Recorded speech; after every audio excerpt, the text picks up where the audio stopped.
আজকে ছিল শনিবার, তো শনিবার মানেই নিরামিষ।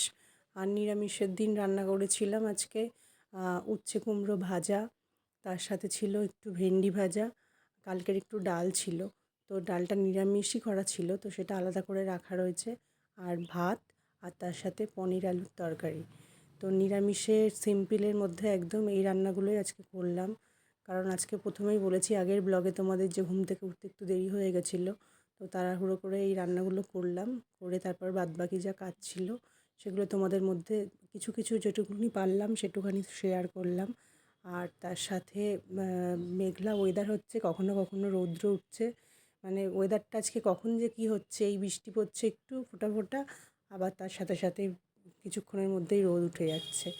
তো এইভাবে আজকে সারাটা দিন চললো। তো তোমাদের এই ব্লগটা কেমন লাগলো আর রান্নাগুলো দেখেই বা কেমন লাগলো সেগুলো জানিও। আর তোমাদের ভালোবাসা থাকলে আরও নতুন নতুন ব্লগ করার ইচ্ছা জাগবে। তোমরা সবাই পাশে থেকো, ভালো থেকো। Thank you.